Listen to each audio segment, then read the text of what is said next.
오늘 구약의 말씀은 이사야 5장 1절로 7절입니다.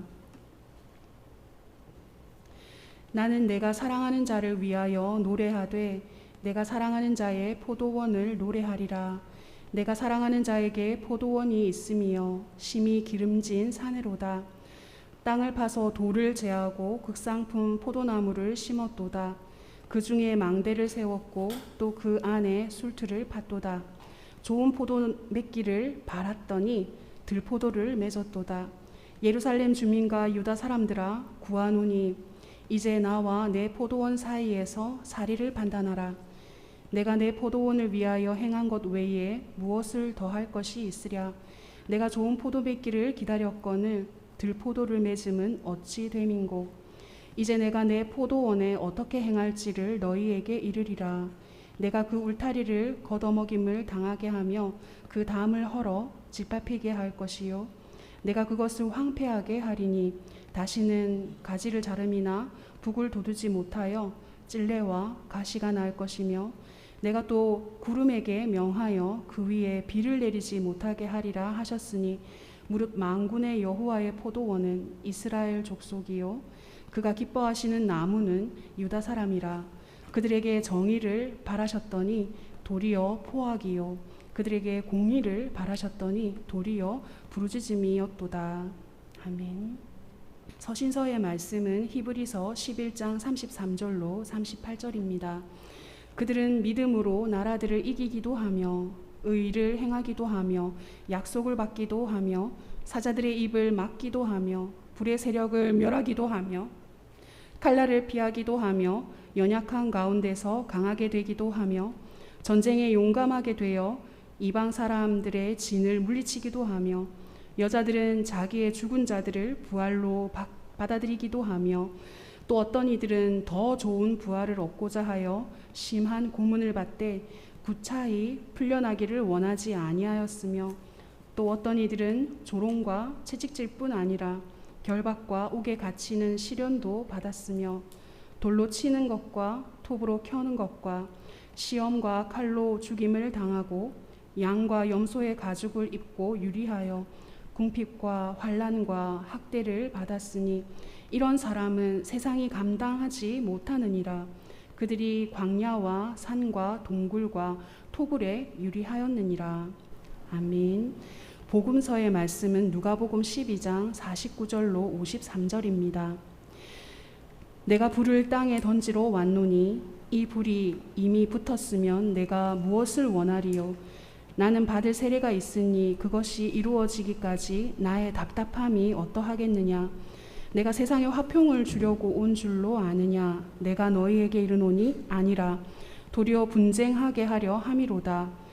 이후부터 한 집에 5사람이 있어 분쟁하되 셋이 둘과 둘이 셋과 하리니 아버지가 아들과 아들이 아버지와 어머니가 딸과 딸이 어머니와 시어머니가 며느리와 며느리가 시어머니와 분쟁하리라 하시니라.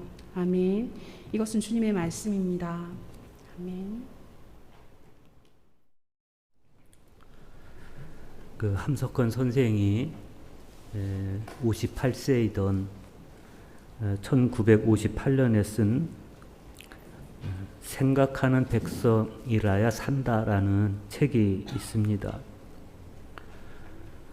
6.25 전란을 겪고도 역사 속에서 아무런 교훈을 받지 못하는 현실을 질타하는 예언자적 목소리가 담겨 있는 책입니다.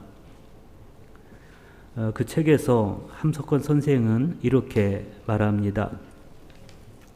모든 일에는 뜻이 있다. 모든 일은 뜻이다. 뜻을 품으면 사람이고 뜻 없으면 사람 아니다. 전쟁을 치르고도 뜻도 모르면 개요 돼지이다. 그리고 함석헌 선생은 한 걸음 더 나가서 하나님은 뜻이다 라고 말하고 종교란 하나님의 뜻을 찾음이다 라고 말합니다. 오늘 우리가 함께 읽은 성서 일과는 바로 이 하나님의 뜻과 연관된 말씀들입니다. 구약 성경에서 이사야 선지자는 좋은 포도 맺기를 바랐더니 들포도를 맺었도다 그러면서 아쉬워합니다. 여기서 좋은 포도란 하나님의 뜻인 공평과 의로움의 열매를 의미합니다. 하나님은 공평과 의라는 좋은 열매를 기대하면서 이스라엘이라는 포도원을 만드셨고, 그리고 그 포도원을 위해서 온갖 수고를 다하셨는데 그들은 좋은 열매를 맺지 못하고 포학과 잔인함이라는 들포도 열매를 맺고 말았습니다. 오늘 복음서에서 주님은 내가 불을 땅에 던지러 왔노니 라시며 의의 열매를 맺지 못한 세상에 불을 던지겠다 이렇게 선언하십니다. 하나님의 이 심판의 불에 자신의 내면이 태워진 사람만이 좋은 열매로서의 의를 향하여 돌아설 수 있습니다. 서신서에서 히브리서 기자는 주님이 던지신 불에 의해서 참으로 회개한 사람들이 걸어가는 믿음의 여정을 우리에게 소개해 줍니다. 그들은 하나같이 믿음 때문에 고난을 감내하며 믿음 때문에 예수님의 뒤를 따라 십자가의 길을 걸어갔습니다. 구약성경 안으로 먼저 들어가 보겠습니다. 오늘 구약성경에는 포도원의 노래라는 소제목이 달려 있습니다. 이 포도원의 노래는 2700년 전 지중해 동편에 연해 있던 유대 땅에서 포도 농사를 짓던 사람들이 부른 노래 중 하나입니다. 나는 내가 사랑하는 자를 위하여 노래하되 내가 사랑하는 자의 포도원을 노래하리라. 내가 사랑하는 자에게 포도원이 있으며 심히 기름진 사내로다. 땅을 파서 돌을 제하고 극상품 포도나무를 심었도다. 그 중에 망대를 세웠고 또 그 안에 술틀을 팠도다. 1절과 2절 말씀입니다. 이 짧은 구절 노랫말 안에 당시 포도 농사와 연관된 전반적인 사연들이 담겨 있습니다. 어떤 농부가 기름진 산에 포도원을 일구었습니다. 땅을 파서 돌을 제거하고 최상품 포도나무 묘목을 그 산에 심었습니다. 그리고 포도원을 지키기 위해서 망대도 세우고 포도즙을 짤 수 있는 틀까지 만들었다 그랬습니다. 모든 준비가 완벽했습니다. 그러니 당연히 농부는 좋은 포도 열매가 맺히기를 기대합니다.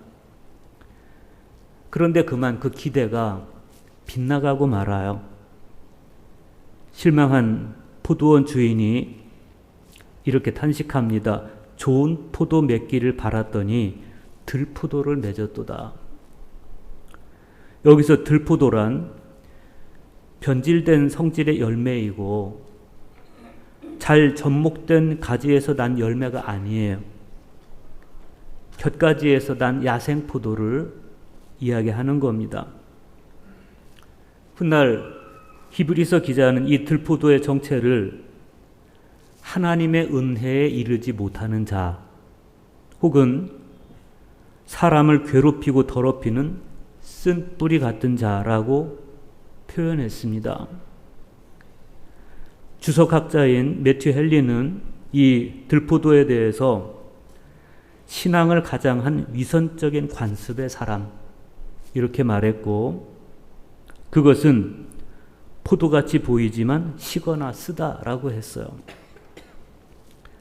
신앙을 가장한 위선적인 관습. 우리가 신앙인의 이름으로 살아가고 있지만 그러나 겉으로 드러나는 우리의 모습과 달리 우리 내면은 여전히 세상 사람들과 똑같은 것을 탐하고 살아갈 때 우리는 들포도와 같다. 그는 포도 같아 보이지만 그러나 시거나 쓰다 이렇게 말하는 거죠.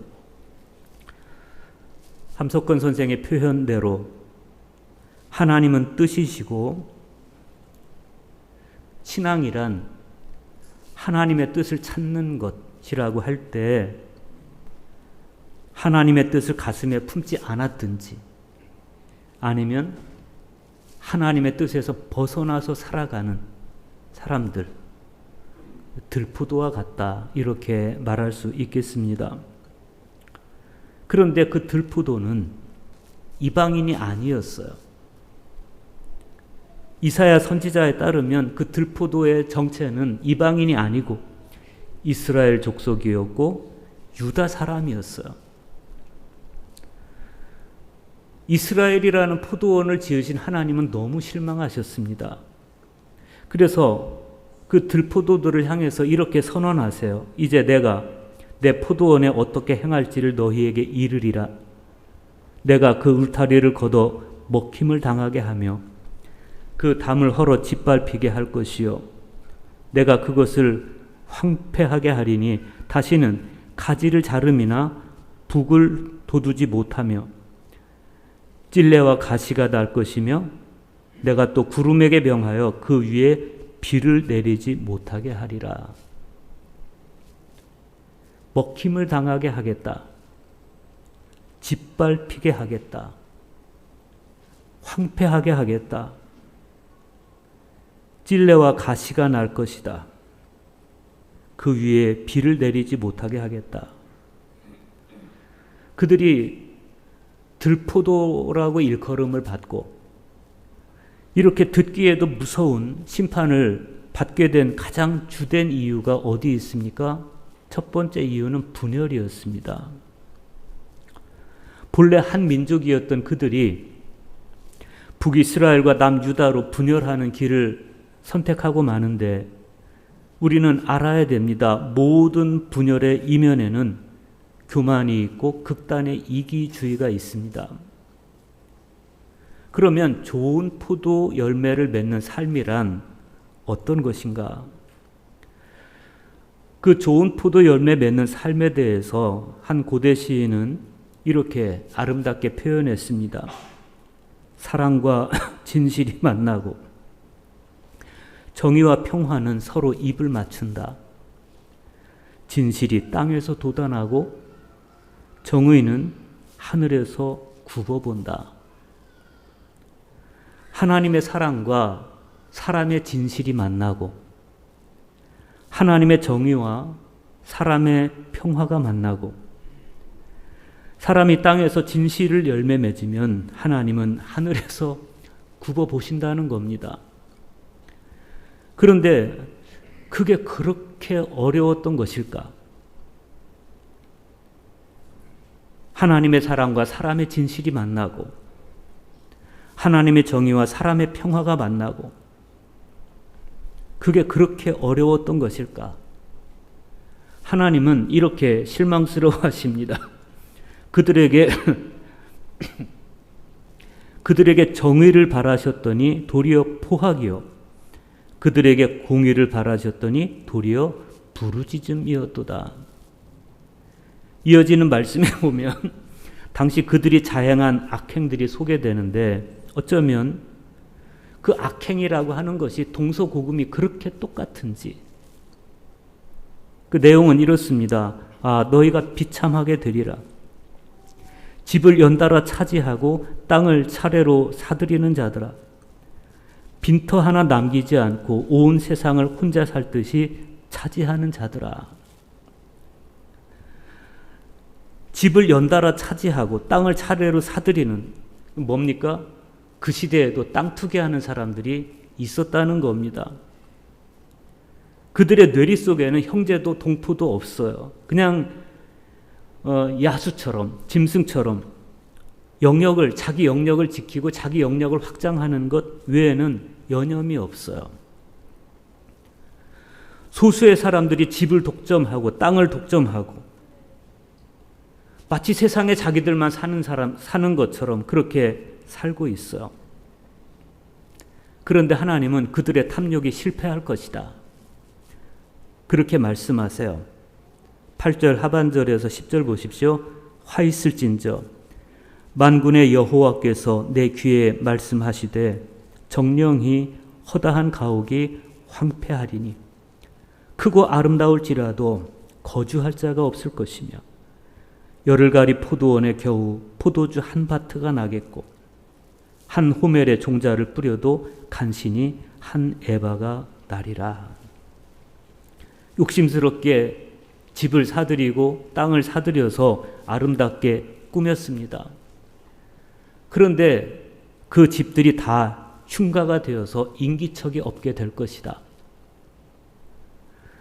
소가 열흘 동안 갈아야 될 만큼 그렇게 넓은 밭에서 23리터의 포도주밖에 너희는 거둘 수 없을 것이다. 한 호멜에 씨앗을 뿌리면 그 10배인 10호멜을 거둘 수 있는 땅에서 너희는 한 호멜에 10분의 1밖에 되지 않는 1에바만 거둘 수 있을 것이다. 그러니까 그들이 땅을 욕심스럽게 사들이면서 머릿속에 기대했던 것에 100분의 1도 너희는 거두지 못할 것이다. 무슨 얘기예요? 너희는 망하게 될 것이다. 그런 말씀이죠. 그런데 이사야는 거기서 그치지 않고 또 다른 부류의 사람들을 언급합니다. 지금까지 이사야가 언급한 사람들이 땅과 집을 욕심스럽게 사들여서 독점했던 탐욕스러운 사람들이라면 두 번째 이사야가 언급하는 사람들은 향락에 젖어서 하나님의 일에 관심이 없는 사람들이에요. 12절 보십시오. 그들이 연회에는 수금과 비파와 소고와 피리와 포도주를 갖추었어도 여호와께서 행하시는 일에 관심을 두지 아니하며 그의 손으로 하신 일을 보지 아니하는도다.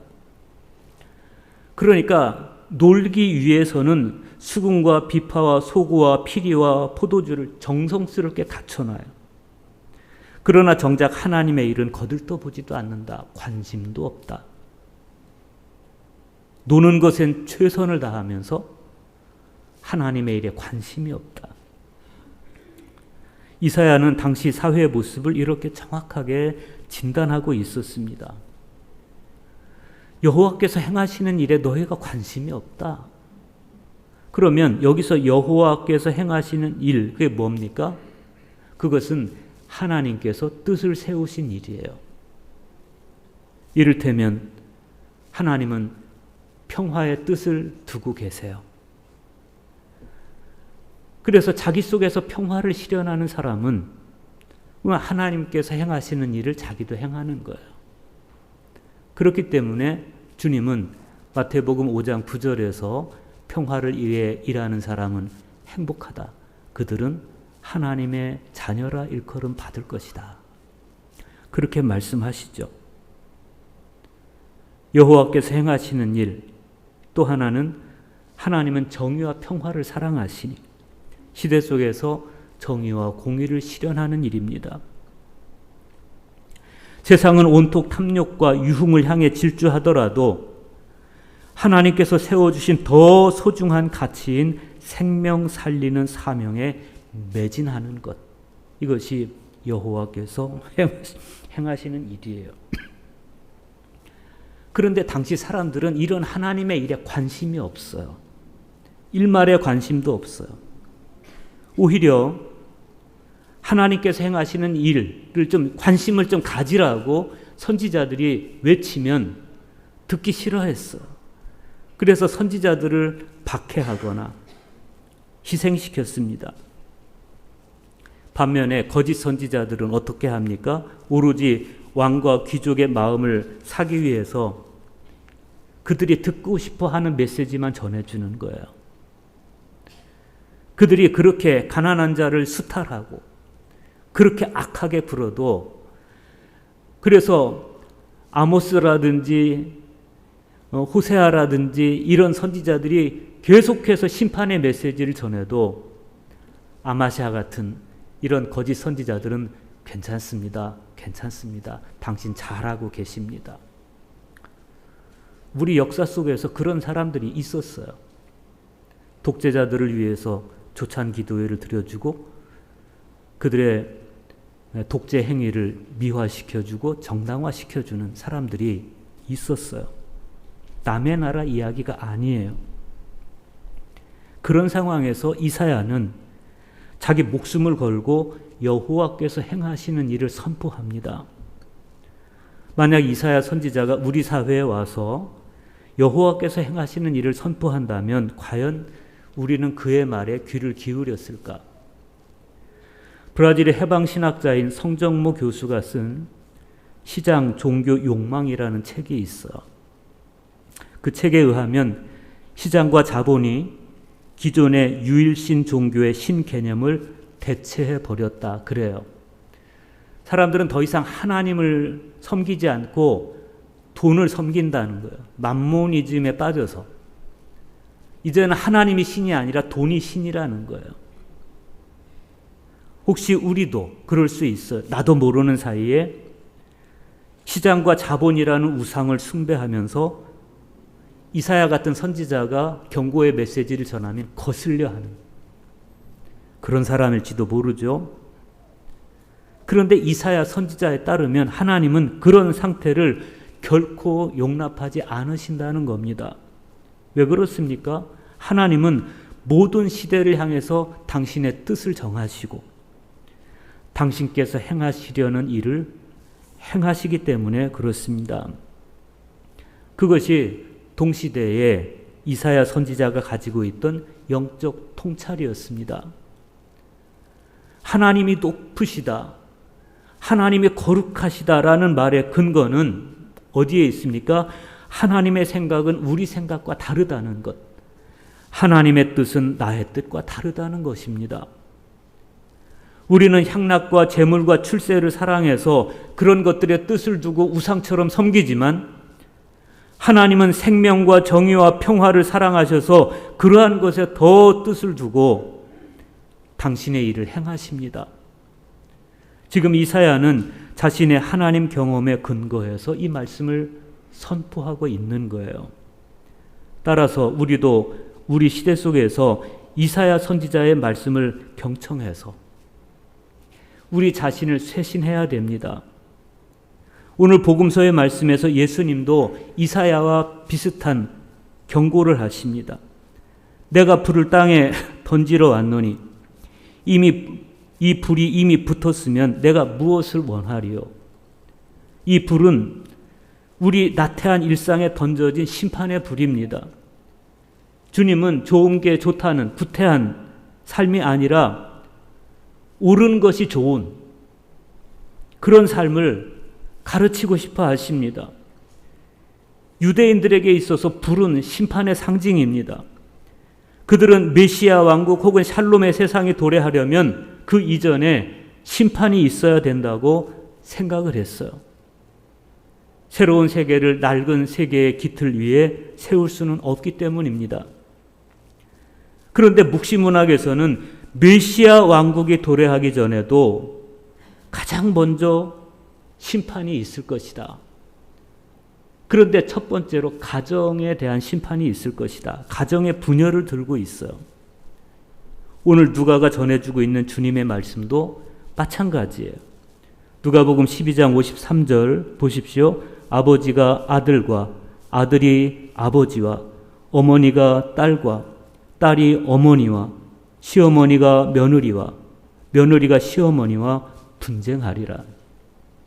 이 말씀은 많은 적대자들에게 그리스도교가 가정의 분열을 부추기고 분쟁을 부추긴다. 그러면서 오히려 교회를 박해하는 빌미로 작용하기도 했었습니다. 주님은 왜 이런 말씀을 하시는 것일까?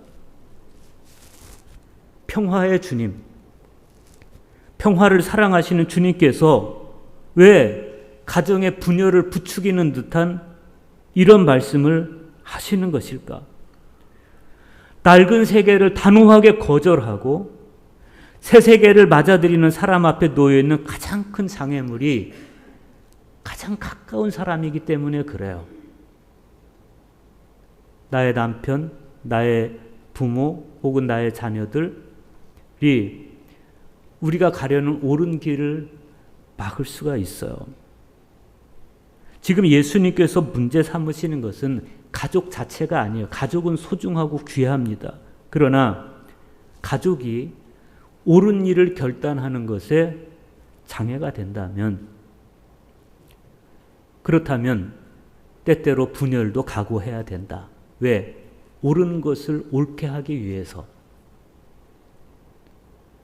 주님은 낡은 세계를 사르는 심판의 불이었습니다. 주님은 알곡과 쭉정이를 가르는 불로 오셨습니다. 주님은 우리가 입고 있는 분열과 탐욕의 누더기를 태워서 우리로 하여금 참 그리스도인으로 살아가도록 하기 위해서 정화하시는 불로 오셨습니다. 주님은 관용과 사랑이라는 말을 남용해서 이기적인 거짓과 교만의 세력을 편들던 우리의 비겁을 태우는 불로 오셨습니다. 주님은 힘과 무기가 숭상되고 평화의 가치를 소홀히 여기는 이 세상에 전도된 생각을 태워버리는 불로 오셨습니다. 진정한 믿음이란, 참 믿음이란 어떤 것입니까? 예수님께서 불을 던지셨던 그런 세상, 힘을 숭상하고 돈을 숭상하고 그것이 출세인 것처럼 생각하는 세상을 단호하게 거부하고 우리 그리스도인들이 예수님께서 세상에 던지신 불이 되어서 살아가는 것, 이게 신앙입니다. 함석권 선생은 그렇게 살아야 된다는 거예요. 하나님이 뜻을 정하시면 그리스도인은 뜻을 따라 살아가야 된다. 오늘 서신서의 말씀에서 히브리서 기자는 참 믿음의 사람들이 걸어간 삶을 우리에게 가르쳐 줍니다. 히브리서 11장 33절에서 38절 보세요.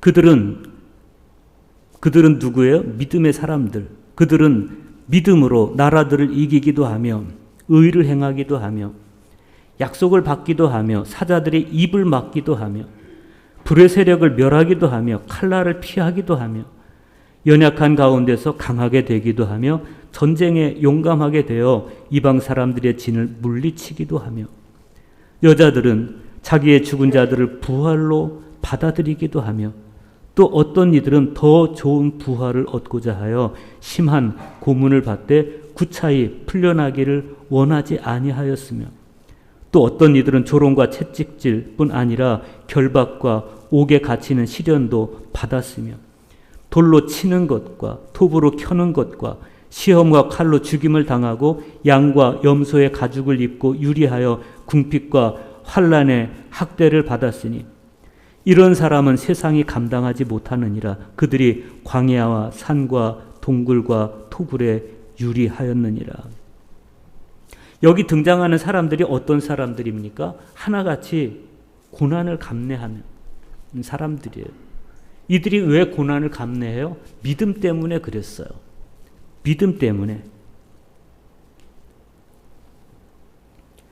그들은 자신들의 믿음을 대가로 탐욕을 채우려 하지 않았어요. 그들은 믿음을 대가로 사자굴에서 살아나오기를 구하지도 않았어요. 믿음을 대가로 박해자의 칼날을 피하기를 구하지도 않았어요. 믿음을 대가로 전쟁에서 승리하기를 구하지도 않았습니다. 믿음을 대가로 고문에서 구차히 풀려나기를 원하지도 않았습니다. 오히려 믿음 때문에 조롱과 채찍질을 당하고 믿음 때문에 돌로 치는 것과 톱으로 켜는 것과 칼날에 죽임을 당하기도 하고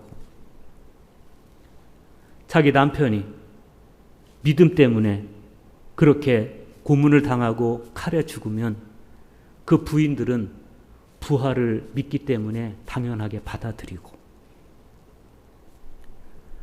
이렇게 많은 사람들이 믿음 때문에 예수님의 뒤를 따라서 십자가의 길을 걸어갔어요. 그런데 누구도 그들을 바라보면서 실패자라고 하지 않았습니다. 하나님은 믿음의 사람들에게 예수 그리스도와 함께 궁극적인 승리를 약속하셨기 때문에 그렇습니다. 내가 불을 땅에 던지러 왔노니, 누가 주님께서 땅에 던지신 불이 되어서 이 세상을 태우며 살아가겠습니까? 그리스도인이 이 시대에 던져진 불이 되어야 하지 않겠습니까? 프랑스 철학자인 가스통 바실라르가 촛불을 바라보다가 촛불에 매료당합니다. 그래서 촛불의 미학이라는 책을 썼는데, 그 책에서 바실라르는 촛불은 수직으로 상승하기 위해 혼자 탄다, 이렇게 말해요. 촛불이 항상 수직으로 서 있죠. 바람이 불면, 또 입김이 닿으면 불꽃이 흐트러지긴 하지만, 그러나 이내 다시 중심을 잡고 수직으로 섭니다. 그래서 바실라르는 그 촛불을 보면서 촛불의 이 집요한 수직의 본능은 차라리 거룩해 보인다, 그랬어요. 우리 그리스도인도 마찬가지입니다. 하나님을 향해 서 있는 촛불과 같아야 됩니다. 때때로 세상의 박해가, 때때로 세상의 시선이 우리를 흔들리게도 하지만, 그러나 다시 주님 향해 수직으로 서서 하나님을 향해 서 있는 촛불 같은 존재가 돼야 됩니다. 그런 존재만이 또한 주님께서 세상에 던지신 불과 같은 삶을 살아갈 수 있습니다. 조국이 분단되고 77주년이 지나고 있는 요즘에 어쩌면 이 분단을 고착화시키는 주범이 우리가 아닐까 하는 생각도 들어요. 오히려 분단이라는 이 공간을 자신의 서식 공간으로 해서 이 분단을 통해서 정치적인 이득을 얻는 사람들도 있어요. 그리스도인의 삶은 그런 삶이 아닌 겁니다. 나라가 분단되어 있는 현실에서 얼마나 많은 부모와 형제가, 얼마나 많은 형제와 자매가 그리움을, 가족에 대한 그리움을 형벌처럼 간직하고 이 비극적인 역사를 살아가고 있는지 우리는 알아야 됩니다. 어떻게 이런 역사, 가족들이 70년 넘게 80년 가까이를 이렇게 생리별을 해서 만나지 못하고 살아간 이 현실을 어떻게 정상적인 역사라고 볼 수가 있는 겁니까? 어떻게 이런 역사가 하나님의 뜻일 수가 있는 겁니까? 모든 분열된 것이 하나님의 손 안에서, 하나님의 품 안에서 하나로 일치되는 것. 그래서 비극적으로 헤어졌던 부모 형제가 다시 만나고 얼싸안고 다시 행복을 회복하는 것이, 그게 하나님의 뜻 아닙니까? 이게 정상인 세상 아닙니까? 우리는 들포도를 맺으면 안 돼요. 사람을 괴롭히고 더럽히는 이 쓴뿌리 같은 역사의 비극에 적당히 안주해버리는 그런 사람이 되면 안 돼요. 그리스도인은 좋은 포도를 맺어야 됩니다. 좋은 포도 열매란 분열을 거부하는 거예요. 평화를 사랑하는 것입니다. 그게 주님의 뜻입니다. 평화를 사랑하는 사람은 복이 있습니다. 그는 하나님의 자녀라 일컬음 받을 것입니다. 예수님께서 마태복음 5장 9절에서 하신 말씀입니다. 그리스도인은 불입니다. 세상에 던져진 하나님의 불입니다. 촛불이 수직의 본능으로 상승하기 위해서 혼자 타듯이 우리는 하나님을 향하여 수직으로 타올라야 하겠지만, 동시에 세상에 던져진 하나님의 불로서, 거짓되고 위선된 평화를 거부하는 불로서, 그리고 내 형제를 위로해주는 따뜻한 불로서 항상 주님과 함께 타오르는 저와 여러분 될 수 있기를 축복합니다.